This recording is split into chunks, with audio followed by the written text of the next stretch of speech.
den din? Kan vi innta plassene? Vi gleder oss veldig til å komme i gang.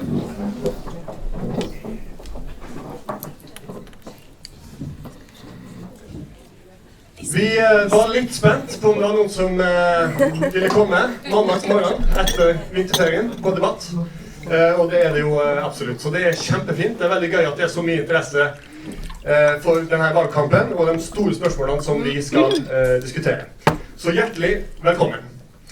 Dette er en debatt som er arrangert av CESAM, Senter for bærekraftig arealbruk, SET, Senter for klima- og energiomstilling, og bærekraftspilotene. Og vi er veldig heldige og har fått med oss to representanter fra hvert rektorlag. Margaret Hagen og Sigrun Eliassen fra Team Hagen. Lise Ørås og Endre Tvinnereim fra Team Ørås. Så hjertelig velkommen, og takk for at dere stiller. Til å lede oss gjennom debatten så har vi Vigdis Sandvik, senterleder for CESAM og professor i biologi, og Katrine Wie Helgøy fra bærekraftspilotene. Så med det gir vi ordet over til det, Vigdis. Tusen takk for det.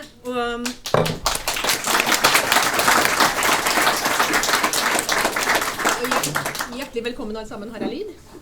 Vent. Har jeg lyd nå? Wow, takk. Ja, for det første, hjertelig velkommen alle sammen. Jeg synes det er fantastisk at så mange finner veien hit på en mandagsmorgen. Jeg håper det ikke bare annonseringen om gratis kaffe som har fått dere hit, men også litt interesse for problemstillingen. Og så vil jeg også si at dette er jo da en av de første debattene i debatten inn mot rektorvalget ved Universitetet i Bergen. Vi heier på universitetsdemokratiet, men for at det skal være noe vits i å ha et universitetsdemokrati, så må jo noen faktisk stille til valg. Så takk til begge lagene for at dere stiller til valg, og dere har tydelige plattformer som viser litt hvordan dere har tenkt å styre UiB fremover. Noen har kanskje lagt merke til at de her retorikkprofessorene har lest plattformene og ikke vært så veldig imponerte. Vi har lest plattformene med bærekraftsbrillene på. Og det anbefales, for det er faktisk litt forskjell mellom de her to rektorlagene i hvordan de vil angripe denne problemstillingen. Og det håper vi å vise fram i de 3 kvarterene som kommer. For bærekraft, det er jo en global utfordring for samfunnet, og samtidig så er det også en utfordring for universitetet. Vi er ærverdige gamle institusjoner. Gjennom vår 1000-årige historie så har vi bidratt til å sette rammer for samfunnsutvikling og samfunnsdebatten, og vi har også vært en del av samfunnet på ulike måter. Bærekraftig utvikling, det er et begrep som stammer fra Brundtland-kommisjonens rapport, snart 40 år siden. Og man kan jo liksom lure litt på, ok, vi har ikke direkte løst samfunnsproblemene, så det er jo ting som står igjen. Så i den grad universitetet er en viktig aktør i samfunnet, så har vi kanskje ikke helt levd opp til potensialet vi har. Det håper jeg vi kan komme litt mer inn på. Er vi medskyldige i denne fiaskoen som vi står i, eller er det andre vi skal skylde på? Vi lever også i krisenes tid. Det er krig, det er demokrati. De som har fulgt med på nyhetene i helga kan jo lure på om det hele tatt sånn er noe vits at vi sitter her og snakker om noe så smått og uvirkelig som bærekraft, liksom når de store krisene ruller opp. Men vi som har arrangert denne debatten tenker jo at faktisk det med klima og natur og disse krisene, det ligger faktisk bak da, og fyrer opp under veldig mye av de krisene som realiserer seg på den politiske verdensscenen. Sånn sett så mener vi at dette fremdeles er, og ikke minst nå, er en kjempeviktig debatt. Så hva gjør vi da som institusjoner? Altså hva gjør vi i dag? Hva gjør vi fremover? Hva er vårt rolle? Hva er vårt bidrag? Og ikke minst, hvordan rigger vi oss for å realisere det potensialet vi faktisk har? Det håper vi å få litt mer klarhet i de 3 kvarterene som kommer.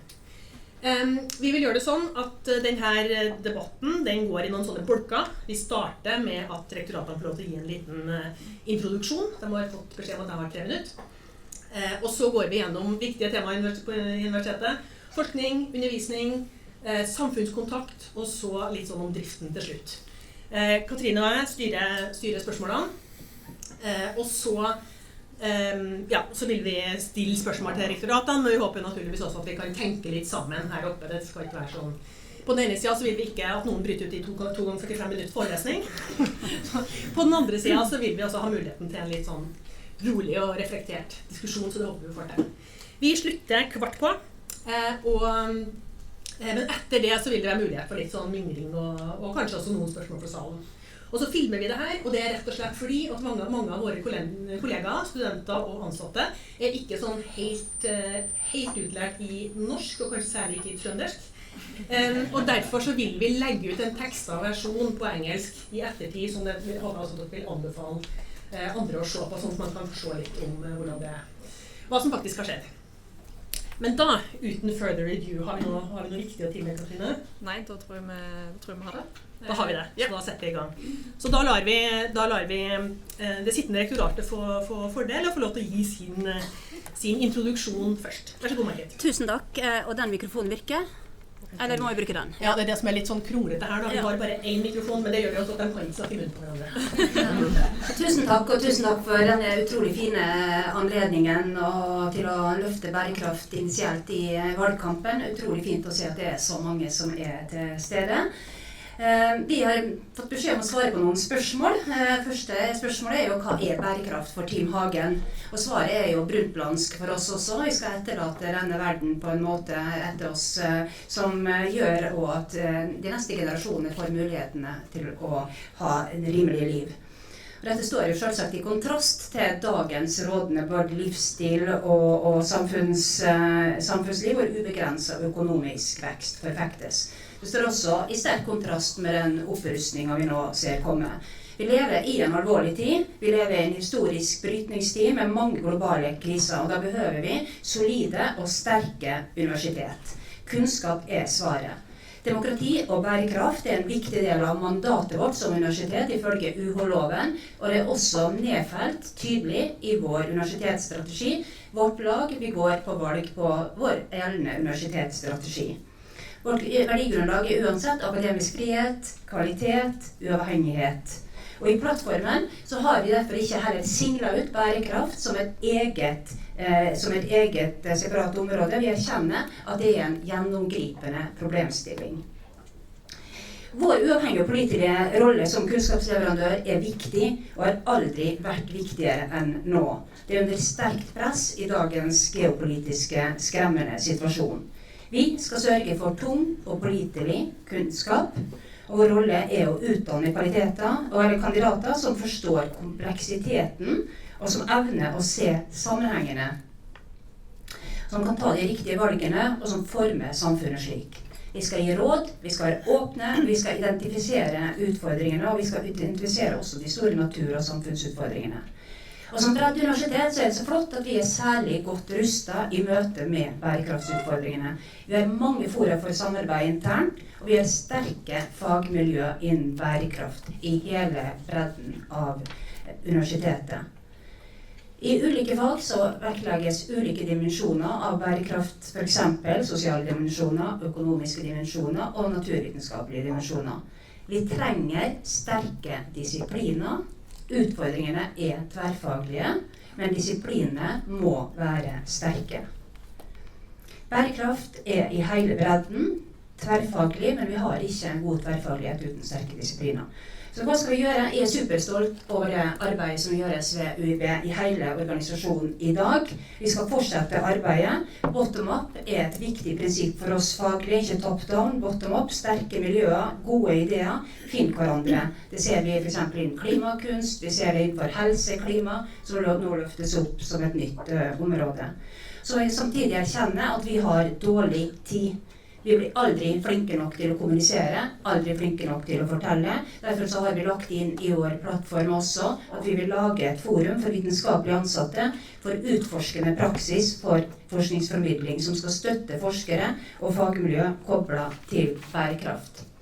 Og så må vi bli enda flinkere til å få kunnskapen fram til beslutningstakere. Vi blir aldri flinke nok. Det er utrolig viktig å møtes ansikt til ansikt. Altså når Erna bruker 3 timer på realfagbygget, så har det en betydning. Det har også en betydning at vår nye minister første hun gjør, etter hun tiltrår, er å dra på Bjerknessenteret og bruke et par timer der. Det handler om kvalitet. Så skal vi sørge for gode utdanninger, gode forhold for den frie og langsiktige forskningen, og ha tett kontakt fortsatt med våre internasjonale organisasjoner. utvikle engasjementet for hav, globale samfunnsutfordringer, klima og energi, og legge til rette for tverrfaglige initiativ innenfor utdanning. Så skal vi også huske på at vi en kulturbærende institusjon. Liv og lære skal henge sammen. Drift handler om små og store valg. Vi skal være en bærekraftig organisasjon med ansvarlig drift, miljømessig, sosialt og økonomisk. Takk. Takk for det. Så Margaret,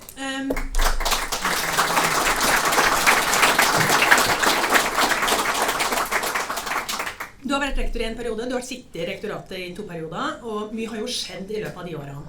Kan du gi oss, fortelle deg litt, eller gi oss et eksempel på hva, altså på noen måter dere har tatt grep når det gjelder bærekraft, og UiB sin rolle og sitt arbeid med bærekraft? Oi. Ja, den listen er faktisk ganske lang.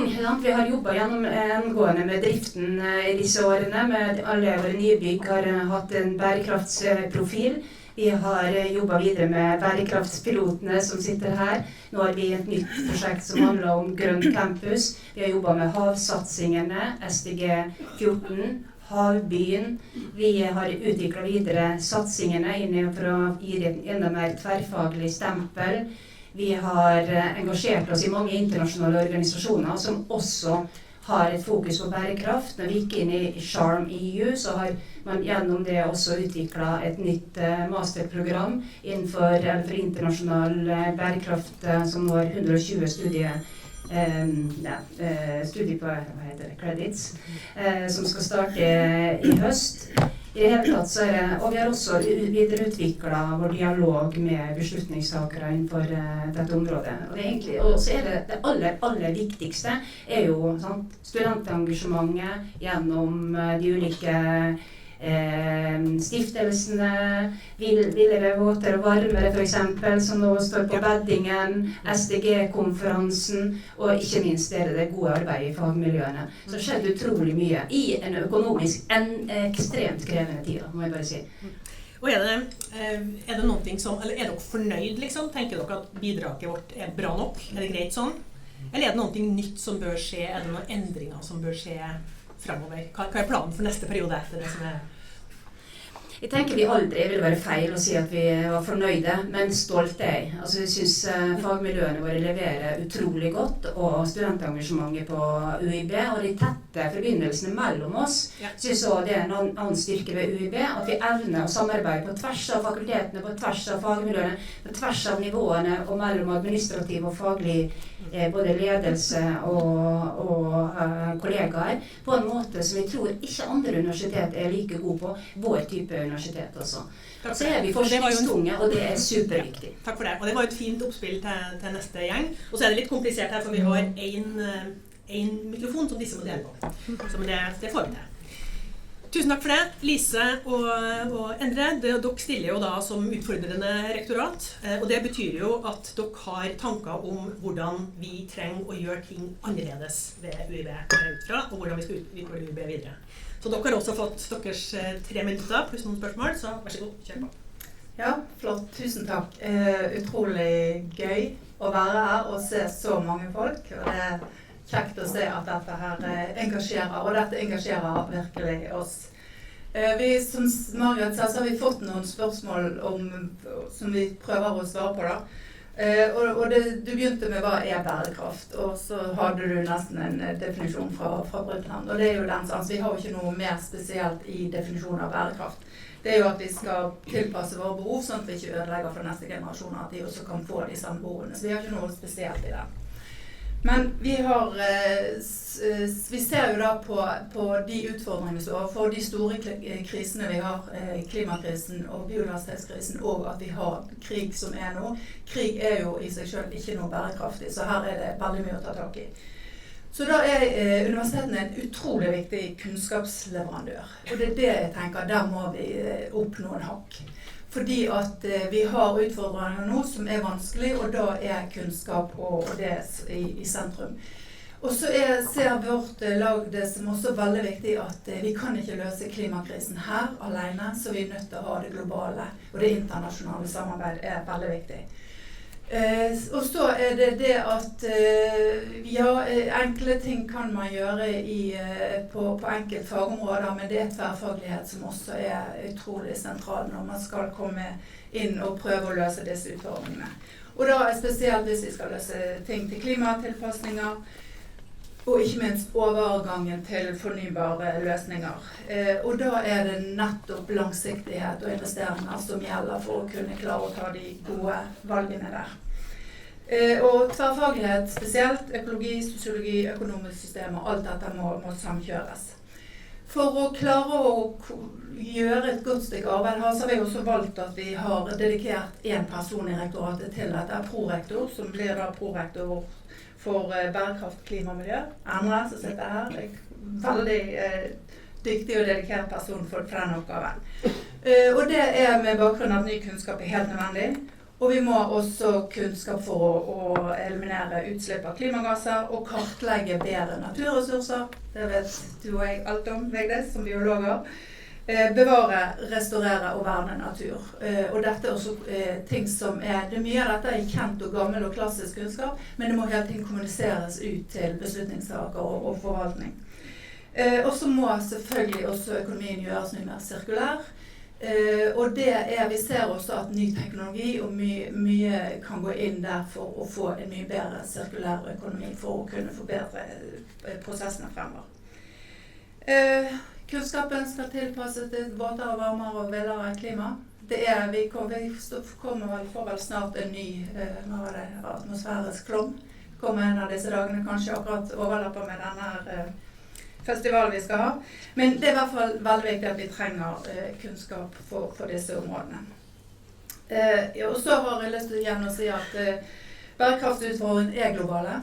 Og derfor så har vi også dedikert en i rektoratet til å jobbe mer med de globale problemstillingene. Og vi ser jo det at mye av det som skjer, Arktis påvirkes mye av klima og globale utfordringer, men vi også har da andre steder som veldig påvirket av dette. Og her dette med kunnskapsuthenting veldig viktig der. Trenger gode nettverk, Charm EU og tidligere vunnenettverk, viktige samarbeidspartnere for oss i dette. Så en forskjell altså det med hvordan dere samler bærekraft. Altså dere ser på det som en gjennomgripende problemstilling, dere ser mer på det som noe som skal samles i en funksjon og har en tydelig ansvarlig i rektoratet. Sånn rent konkret, hvordan vil vi som ansatte og studenter merke det? Altså hva vil bli endringen? Hva vil vi se? Jeg håper at dere vil se at det blir et mer fokus, at det blir en gjennomgående både på forskningsbiten, på undervisning og forvaltning av eiendom og bygg og daglig drift. At det kommer til syne på en tydelig måte, det håper jeg. Ja. Ser dere også noen fallgruver ved å ta det som en sånn tydelig samlet strategi? At det kan være at vi gaper høyt og vi setter store mål, men jeg tror ikke vi har råd til å være og satse tydelig inn mot disse problemstillingene. For det at uten å løse det, så har vi kjempeproblem. Vi skal komme mer inn på en del av disse tingene inn mot de forskjellige problemstillingene våre. Katrine, har du noen oppfølgingsspørsmål i denne første lille bolken vår? Jeg tenker vi tar de når vi beveger oss videre. Yes. Ok, så tema nummer 1 da, forskning og de spesifikke temaene. Og her det jo en del problemstillinger som jeg tenker at det viktig å belyst. Og da har jeg lyst til å starte med, altså vi har en del sånne elefanter i rommet da, som jeg tenker vi alle sammen er ganske klar over. Det dreier seg om akademisk frihet kontra sentrale satsinger. Det dreier seg om disipliner kontra tverrfaglighet, og det dreier seg også om ressurser. Hvor får vi tak i midlene hen til å drive på med det vi skal holde på med? Så jeg har lyst til å begynne med Team Øvras og si at hvis bærekraft så viktig, og hvis forskning for bærekraft krever helt nye måter å jobbe tverrfaglighet på, hva vil dere gjøre for å identifisere og for å støtte opp om denne forskningen? Jo, jeg takker for spørsmålet. Rent konkret så vil vi legge til rette for møteplasser og såkornsmidler, sånn at vi kan få til steder der forskere kan komme sammen og diskutere problemstillinger. tverrfaglig, gjerne, eller disiplinært, hvis det skulle passe. Og så, for å svare på spørsmål nummer 3, hvis jeg kommer til å ta det, da vil de også være mer i stand til å konkurrere på arenaer der vi kan få inn mer midler til større prosjekter, for eksempel av typen forskningssenter for miljø og energi, eller lignende sentre. Er det noe som må unngås? Altså er det noen problemer når det gjelder det her, altså tverrfaglighet kontra det disiplinære for eksempel? Ser dere noen fallgruver, noen problemer vi må passe på at vi ikke må ramle noen grøfter, vi ikke må ramle her? Ja, det ser jeg absolutt. Altså en ting jeg har erfart, i alle fall det at når man skal ta en doktorgrad, så bør det være i en disiplin. Vi må ikke være for spredt der, og det finnes ikke noe doktorgradsløp i bærekraft, så vidt jeg vet, og det tror jeg heller ikke vi skal lage. Og til Team Hagen da, jeg vet ikke hvem av dere to som skal svare på det ja, igjen da, vi får gjøre som best vi kan. Hvis universitetene så viktige i samfunnet, og hvis liksom universitetene, og dere snakker mye om universitetskulturen som en viktig ting, ikke sant? Så vel også vi medskyldige for dagens situasjon. Og hvis universitetene og universitetskulturen har vært en del av det som har på en måte bidratt til å skape problemet, hvordan kan det å fortsette med å jobbe ut fra og for primært universitetskulturen, hvordan kan det være en del av løsningen? Så jeg tror jo at sterk kunnskap uansett en del av løsningen, den viktigste delen av løsningen, og at kunnskapen også uavhengig. Og det ble veldig vittig, eller bra at du kommenterte den kronokritikken, eller de retorikerne som kritiserte valgplattformene våre. Da en som kommenterte at ja, ok, dette bare verdibasert ledelse, bare svada, tror jeg det stod her en gang. Så det jo, for meg det absolutt ikke svada. Altså universitetsledelse verdibasert. Vi skal lede etter de akademiske verdiene som uavhengighet, akademisk frihet, kvalitet og så videre. Så hvis du ikke har den type ledelse, så bør man egentlig ikke lede et universitet. Og det tror jeg begge plattformene våre gjenspeiler da. Men hva var det du spurte om igjen? Vi en del av skylden. Altså selvfølgelig, vi jo en del av samfunnet da. Men og ergo så har vi jo en del av ansvaret for at vi der vi også. Jeg tror ikke at Universitetet i Bergen en boble, eller at vi et Eiffelbeinstårn som ikke påvirket av det som skjer rundt oss. Og jeg tror heller ikke at det slik at vi ikke har møteplasser på UiB nå. Selvfølgelig kan vi fasilitere for enda flere møteplasser, det helt med på. Vi har massevis av møteplasser på tvers, og mye erfaring også det at sterke forskere som jobber innenfor enkelte tematiske områder, de finner hverandre også. Og så finner de hverandre også internasjonalt. Sånn. Men det ikke, ja. Men sånn helt sånn konkret spørsmål da, og så du jo begge to, altså, for å være litt sånn flåsete da, vil vi redde verden primært gjennom at folk leser italienske dikt og studerer Fjellfjordens seksualer, eller trenger vi sterkere virkemidler for å få folk til jobb inn i problemstillingene som faktisk viktige for samfunnet? Ja, jeg synes det var ganske flåsete da. Men ok, så jeg har aldri jobbet med dikt, men det greit nok. Men altså det du spør om egentlig om disiplinfagene helt tatt skal eksistere, om kunstfagene skal eksistere hos oss, skal vi ha humanistiske fag, det du spør om? Nei, jeg spør hvordan trenger vi å ha noen virkemidler for å få folk ut av disiplinene? Ja, men jeg tror, altså, det har vi jo. Forskningsrådet lyser ut, sant? Det lyser ut utfordringsdrevne program, utlysninger. Vi finner hverandre innenfor tematiske områder. Før jeg ble dekan, og det ganske mange år siden jeg ble dekan, så jobbet jeg med aldring og det i et tverrfaglig perspektiv. Der hadde vi psykologer inne i den gruppen også. Så mange av oss jobber tematisk, og vi finner hverandre. Og så enig, vi bør absolutt kanskje, eller bli enda flinkere, så vi helt sikkert blir flinkere i alt, i å lage nye møteplasser for å jobbe mer tverrfaglig. Når vi for eksempel skal rigge nå SFF-ene til neste runde, så lager vi jo arenaer for alle de ulike prosjektene kan finne hverandre, slik at de kan bygge prosjekt på tvers av fakultetene. Vi har en kjempestyrke på UiB, for vi ganske gode på det. Jeg har lyst til å spørre Endre. Du har jo tilsmusset deg med å være ute i samfunnet, drevet både politikk og jobbet ute i samfunnet. Det er jo,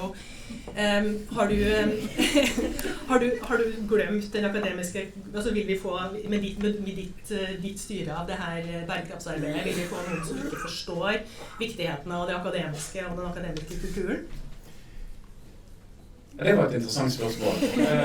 Jeg føler selv at jeg har en kurant og fin akademisk bakgrunn. Jeg synes min H-indeks er helt ok, så jeg skammer meg ikke over den. Men jeg tror som du antyder at jeg kan ha heller en del fordeler med i hvert fall når det gjelder dette med ledelse, og hvordan man leder større organisasjoner, og gjennom styringsdialog og budsjettarbeid og utredninger. Der synes jeg at vi kan bli bedre på UiB, og jeg tror faktisk jeg kan ta med noe verdifullt fra Bergen kommune inn i universitetet, uten å se bort. Jeg begynte jo som akademiker, og jeg kommer tilbake til å være akademiker. Men jeg synes jo det at demokratiet og forvaltningen kan lære av kommunene. Man har blant annet, jeg skal ikke gå for mye inn i det, men jeg tror vi kan lære en del der, og det gleder jeg meg til å bidra med. Og så også når det gjelder det med styring og ledelse av bærekraftsarbeidet på universitetet da. Så er det sånn, hvordan vil dere trygge at, for dere skriver jo, altså jeg opplever at Team Hagen sin plattform er veldig opptatt av hvordan vi gjennom kultur skal bygge universitetet som sin kvalitet, mens Team Øvrås sin plattform er mer opptatt av hvordan vi skal bruke universitetet til å få kunnskapen ut. Altså sånn, det er litt sånn forskjell i vektlegging der. En sånn bekymring som da sildrer ned gjennom universitetssystemet på en sånn type plattform som dere har, er sånn, ja, men hva med min faglige autonomi? Altså, hvordan skal dere klare å legge til rette for de satsingene dere helt tydelig skriver om innenfor bærekraft, som er mye mer tematiske og innholdsmessige? Hvordan skal dere klare å legge til rette for det, samtidig som dere ikke overstyrer oss på akademisk frihet da? Ja, altså, vi mener jo absolutt ikke at alle skal drive med bærekraft, og det er åpenbart en del fagfelter der det ikke ville være fornuftig å tenke på en gang. Eller kanskje tenke på det, men i hvert fall ikke, altså det er ikke noe for alle. Og det er helt greit, og folk har, på Universitetet i Bergen, har stor akademisk frihet, og det skal vi ha, og det tror jeg vi er helt enige om. Så det vi tenker på med vårt rektorat er jo da at vi vil i større grad legge til rette for at folk kommer sammen, og vi vil støtte det. Veldig mye med ledelse handler jo om å stille spørsmål. Har vi noe på dette? Er dette noe som du vil samarbeide med de om? Det er noe som er oppmerksom på det. For vi løper rundt, vi underviser, vi forsker, vi skriver, vi formidler. Men det der at noen sitter der og passer på at dette blir tatt opp. Et eksempel er jo dette med da Stortinget regjeringen hadde en høringsrunde på klimaloven 2035. Her har vi masse kompetanse, og alle var frie til å sende inn høringsråd. Alle er jo frie til det. Men det UiO hadde, de hadde en viserektor der for bærekraft som sa nå må dere der sette dere sammen, møtes og så lager dere et høringssvar, og lager et fint høringssvar. Mens her var det litt mer enn noen gjorde det ene og noen gjorde det andre, så kom det ikke noe fra UiB som sådan. Det kom litt mer spredt. Jeg tenker at det er en sånn rolle, stille spørsmål og oppfordre å være litt på og ha det som et ansvar. Og så kan vi jo da stille til ansvar. Om 4 år så kanskje du spørre oss, er vi fornøyd med det vi gjorde? Ja. Så da kan vi svare på det. Takk, den tar vi. Vi skal videre. Vi må definitivt videre. Neste bolk går på det med utdanning, og mens forskningen jo er akademisk frihet, det viktige forskningen, så er det sånn at utdanningene, dem er i større grad institusjonen sin eiendom.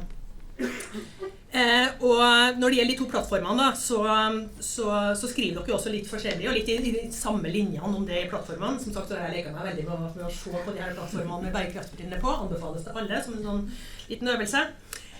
Og hvis vi begynner med denne gangen begynner vi med Team Hagen da, og det går ut fra at kanskje jeg må si at det er 3 biologer på scenen her, det synes jeg er helt passe. Så vi skal prøve å få litt flere neste gang. Men den også, ja. Men dere skriver om at dere skal utfordre studentene med samfunnsaktuelle problemstillinger. liksom tematikken. Men hvor og når i studieløpene tenker dere at studentene skal møte bærekraft? Ja, vi har jo mange utdanninger som tematisk sett er veldig relevante for bærekraftsproblematikken. Og litt av grunnen til at vi formulerer oss på den måten her, er jo at vi tror at du må bygge opp den kompetansen på hvordan man jobber med den type spørsmål. Altså, dette er sammensatte problemstillinger, altså såkalt wicked problems, og det er sammensatt, komplekst, tverrfaglig. Og det er mange innganger til det med å drive undervisning på SDG eller på bærekraftstematikken. Man kan på en måte legge at vi har jo også lagt til rette for helt spesifikke emner innen SDG-feltet, altså med SDG-kode, og det er en stor portefølje på det. Så det er jo en bit av det, men jeg tror at det handler også i veldig stor grad om hva slags kompetanser er vi bygger hos de studentene vi har. Og dette må bygges trinnvis. Det må bygges altså evne til å samarbeide med andre, kommunisere godt på tvers, og et solid eierskap til din disiplin. Så jeg tror det handler om det å få til gode diskusjoner. Det handler om på en måte å gi verktøy for samhandling, erfaring med på en måte ulike perspektiver. Og så er det jo også ikke bare den kunnskapen, altså vi skal også la studentene få erfaring med forskning, kritisk tenkning. Mye av den metodikken vi driver med forskning er jo veldig relevant for å løse disse spørsmålene. Og så kan vi nok også bli enda bedre på det her med altså, å finne løsninger på problemer, entreprenørskap, mer innovasjonsperspektivet innen utdanningen. Så for meg så handler det ikke bare om tematikken. Vi har jo tematikken i mange sammenhenger, men det handler veldig mye om hvordan vi underviser. Til Team Øverås, dere har også Rektorlaget Øverås. Rektorlaget. Ja, det er sånn litt sånn engelsk syke hvor vi egentlig ikke driver med. Trøndersk syke derimot. Men dere skriver også mye om det her typen ting, altså som hvordan vi jobber, men så er dere også veldig tydelige på at dere vil ha bærekraft tydeligere inn i studieprogrammene. Så jeg lurer litt på sånn, hvordan vil det arte seg? Altså hvordan vil det skje? Ja, det er noe vi vil utfordre fagmiljøene på, og det er klart det vil passe en del steder. Det vil ikke passe alle steder. Men jeg har faktisk lest, siden du nevnte rektor i Italia, så jeg mener det er en bok som heter Machiavelli og klima, så det går an. Men det er klart at det er noe som vi tenker å ta en dialog på, og noe av det første vi skal gjøre når vi da, hvis dette går i orden, og vi rykker inn i kontorene til høsten. Nei, men noe av det første vi skal gjøre er å få sammen fagmiljøene på undervisning, for det er jo, som Eliassen sier, mange emner og mange ting som skjer på UD, men å lage en konferanse og se hvilke emner har vi på bærekraft, hvordan kan disse her kanskje harmoniseres bedre, hvilke huller er det vi har, og hvordan kan vi på en måte samkjøre dette her enda bedre. Og det har jo vært noe tidligere som het bærekraftskollegiet. Kanskje det er noe som kan revitaliseres, eller noe langs de linjene. Og da er det to ting jeg skal det er tre ting. Det ene er at det må være frihet for de som underviser. De må ville ha kompetanse til å gjøre det, og det må være motivasjon for det. Det andre er at vi må samarbeide med de andre universitetene, og der finnes det nettverk i Norge for dette.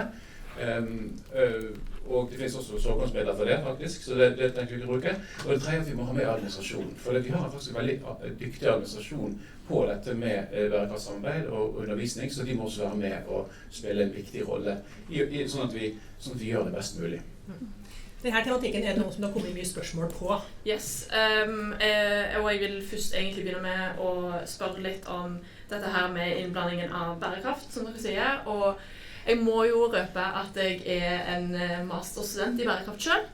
Men jeg tenker litt mye av den tematikken dere sier med å få inn fagene, og at det er mye mer åpen for bærekraft. Holder det at vi har en master i bærekraft på dette her? Tenker dere at det er nok?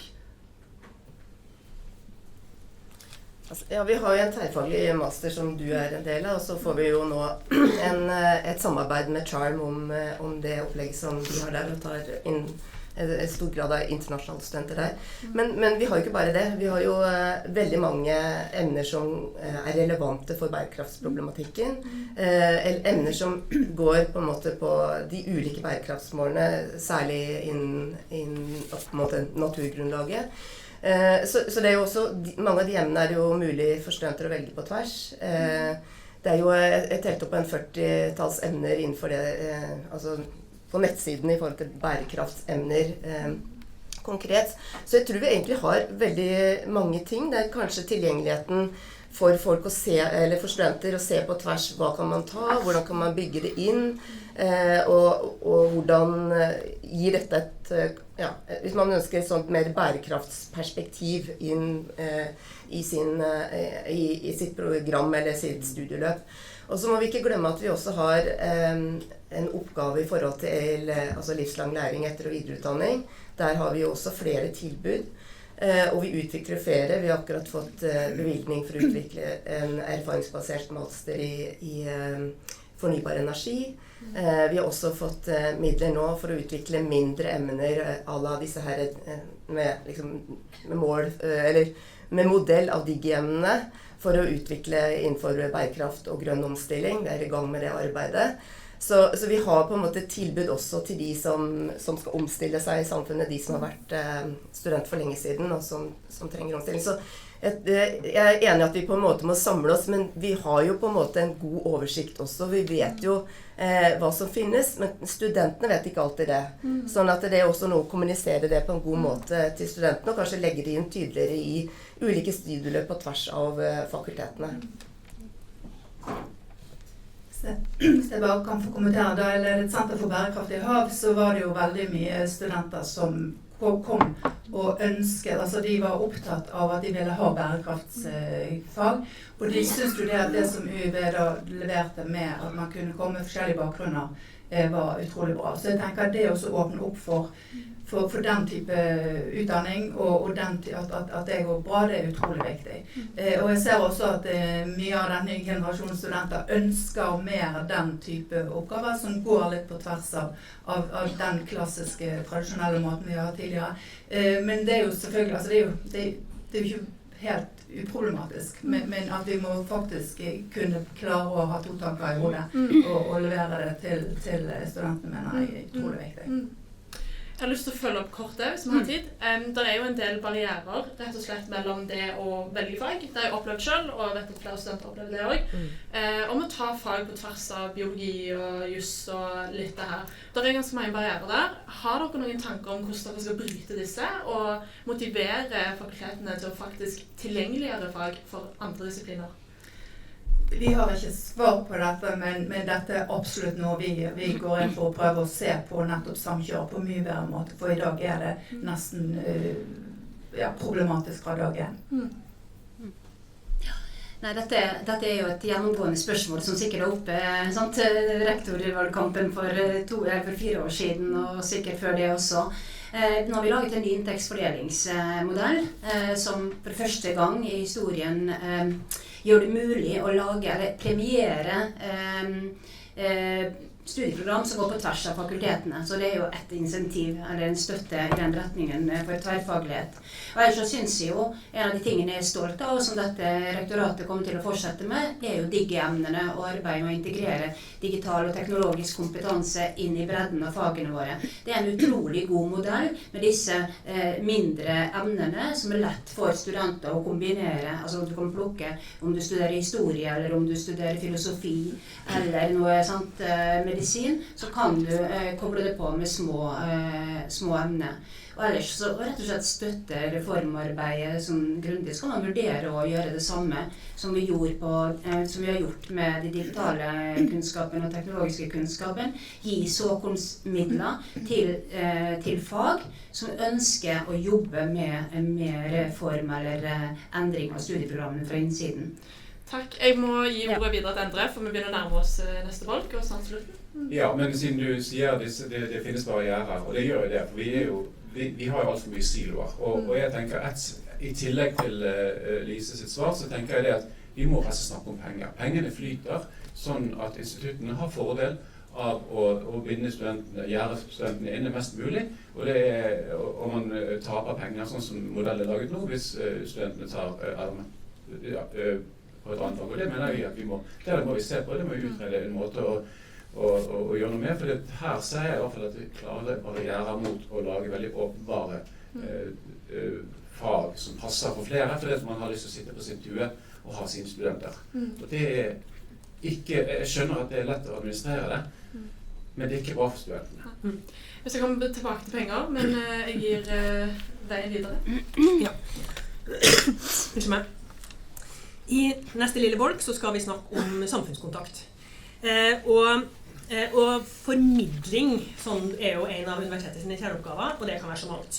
Jeg bruker ofte å si at det er en sånn spenn når det gjelder formidling fra å formidle det vi driver på med, altså gjøre folk oppmerksom på forskning og artige forskningsresultater og ting som vi ikke visste, til å drive med påvirkning, altså påvirke samfunnet til å gjøre ting som for eksempel ta kunnskapsbaserte beslutninger.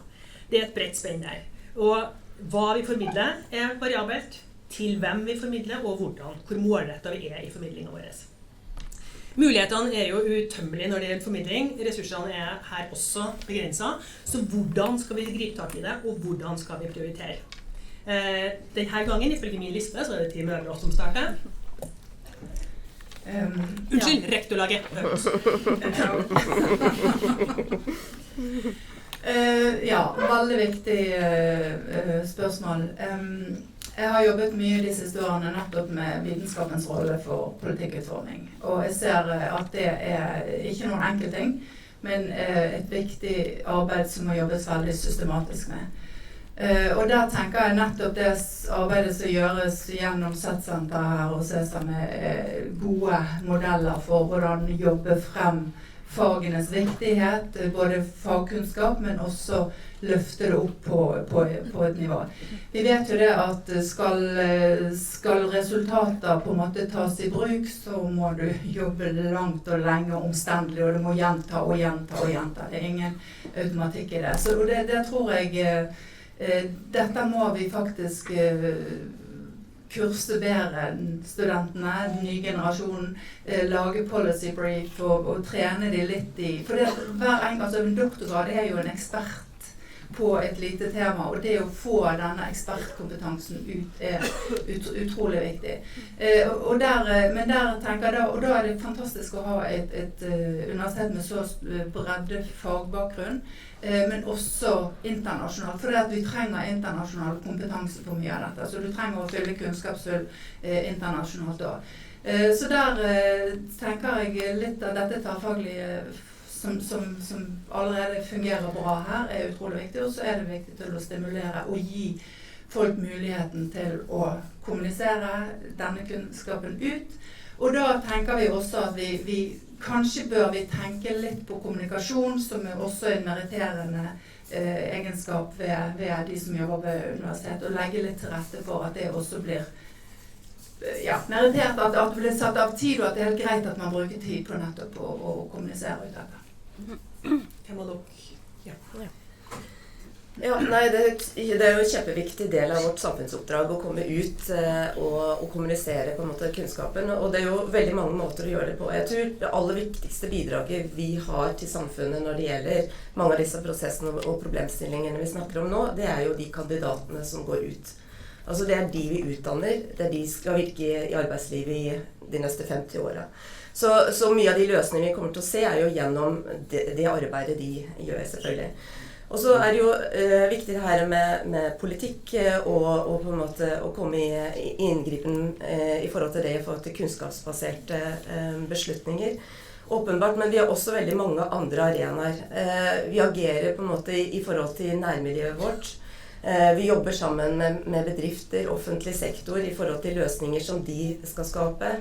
Vi har mange, altså vi har Universitetsmuseet, vi har Eier vil vite, vi har forskningsdagen, det er veldig mange arenaer hvor vi på en måte skal ut med den kunnskapen vi har til et ulikt publikum.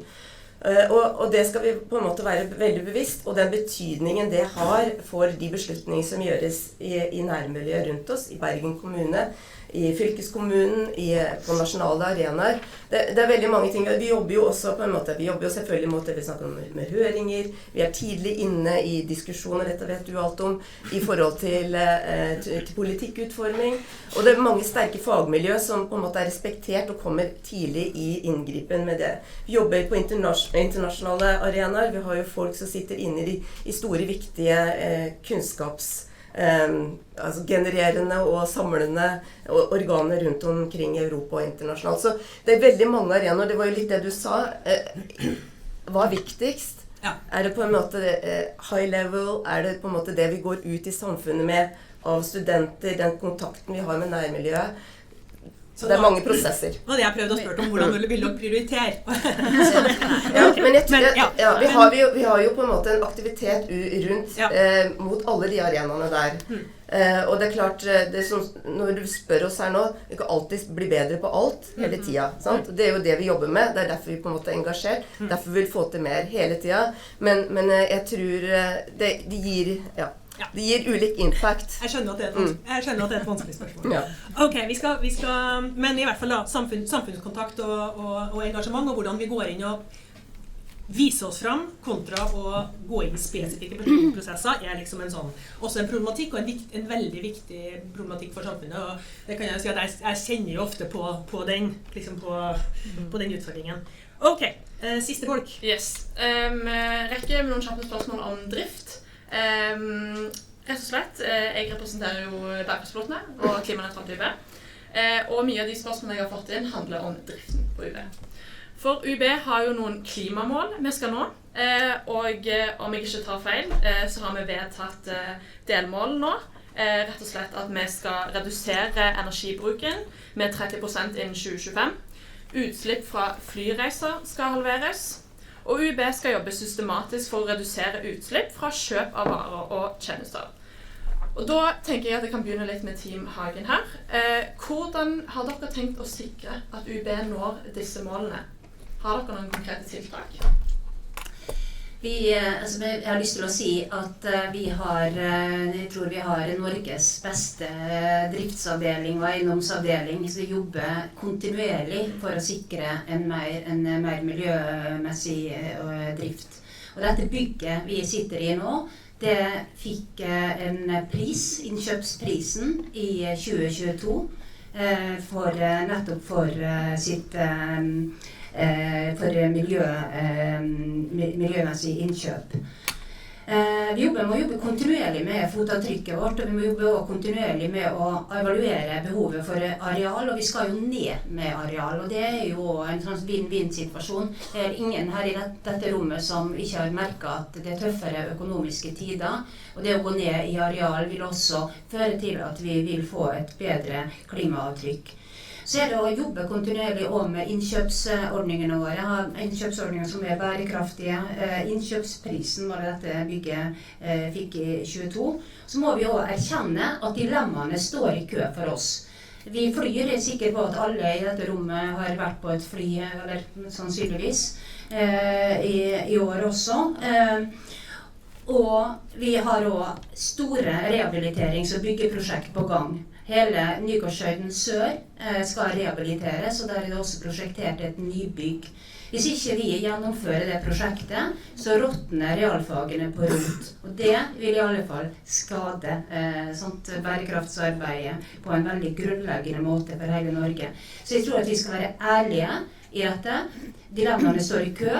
Men vi skal jobbe kontinuerlig for å få ned utslippene våre på en ærlig måte med nye planer. Og derfor kommer vi også tilbake til universitetsstyret om noen måneder med nye planer for et styrket klimaarbeid. Da har jeg lyst til å henvende meg til rektor Lag Øverås her. Hva tenker dere om de nåværende klimamålene? Det noe dere kunne tenkt dere å endre?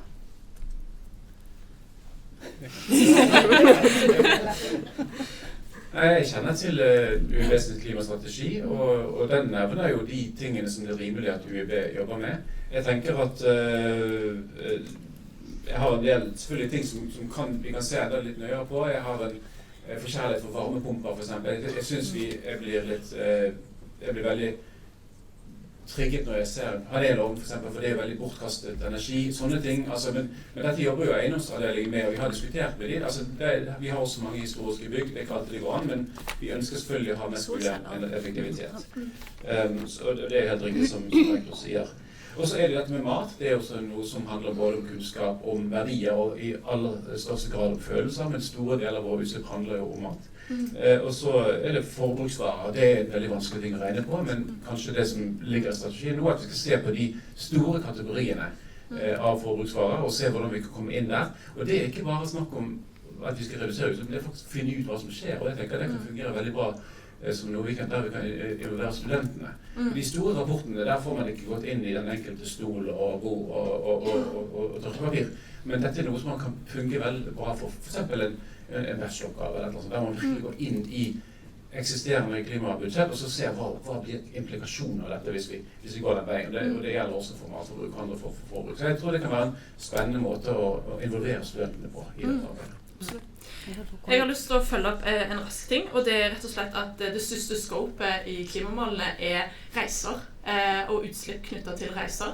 Og jeg har bare lyst til å spørre igjen, det er et spørsmål som jeg har fått fra begge parter, fra mye studenter. Har dere noen konkrete tiltak for å redusere utslipp knyttet til reiser?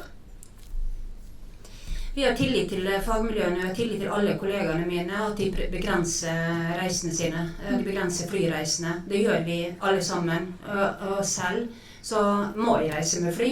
Men det har også vært opptatt av de siste 4 årene, også før det. De trenger ikke et stort entourage med når vi skal dra til Oslo. Altså man begrenser også mengden på hvem du har med deg, og hvor mange som skal reise her og der. Så må vi jobbe også med, selvfølgelig når det gjelder myndighetskontakt, så må vi jo jobbe med å få flere digitale møter. Det er ikke de møtene med myndighetene i Oslo skal være hybride, og så setter oss liksom på veggen som en liten rute. Så det er jo rett og slett en utfordring. Men jeg har tillit til at vi alle har et bevisst forhold til reisene våre. Så jeg har lyst til å si en sånn siste ting, og det er vi sier at vi er sånn kulturbærende, verdibasert institusjon. Det tenker jeg er utrolig viktig å minne hverandre om. Og det handler ikke bare om at vi er kultur på en måte at vi er opptatt av kunsthistorie, men vi er også opptatt av verdiene. Sant? Vi er opptatt av etikk, for eksempel. Sant? Og da er det en del av klimaarbeidet vårt som kan være lett å latterliggjøre, for eksempel plastsugerør, eller la oss si at nå har vi Grønn Campus, som er et kjempefint prosjekt. Det handler om at vi skal sikre naturmangfoldet, så godt til langs sjøret på campus. La gresset gro i museehagen, for eksempel. Det betyr noe. Det betyr noe. Alle disse små valgene betyr noe, for det er et speil av hva vi står for utad, og også til etterlevelse for andre og for oss selv. Og det du erfarer selv, det blir du glad i, og det lærer du å kjempe for, nemlig naturen. Så man skal liksom ikke kimse av disse sånn små, kanskje mer symbolhandlingene heller, når det gjelder klimaarbeid. Så det, ja. Og jeg må dessverre gå snart. Ja, jeg vet. Det er dere som snakker. Ja, jeg har lyst til å utfordre dere litt på det, bare som en sånn siste punkt, fordi at det er viktig å stole på kollegene sine, det er viktig å liksom, det er vanskelig, mange ting som er vanskelig her, men hvis ikke UiB klarer å bli klimanøytralt, hvis ikke vi kan klare det, hvis ikke Norge kan klare det, hvem skal klare det da? Altså sånn at ja. Men, og her opplever jeg også at det er indikasjoner i programmene på at vi har en litt tøffere hånd på rattet på Team Euros. Men da er jo spørsmålet igjen da, altså hvordan skal dere bygge realfagbygget? Ja, hvordan gjør vi det? Hvordan klarer vi det i praksis? Og så kan jeg også si til rektor da, at jeg har erfaring for at det faktisk går tog til Oslo, da, sånn at man kan faktisk også reise uten. Ja, vi skal bygge realfagbygget. Vi trenger å ha fasiliteter og infrastruktur, sånn at vi kan gjøre de tingene vi trenger å gjøre. Og det er faktisk veldig mye viktigere. Altså klart at vi skal se på våre utslipp, men nå var det 46 000 tonn fra Universitetet i Bergen, direkte og indirekte utslipp. Og jeg har kanskje sett andre tall enn deg. For mine tall så er det en sjettedel som reiser. Så vi må kanskje snakke litt om det etterpå.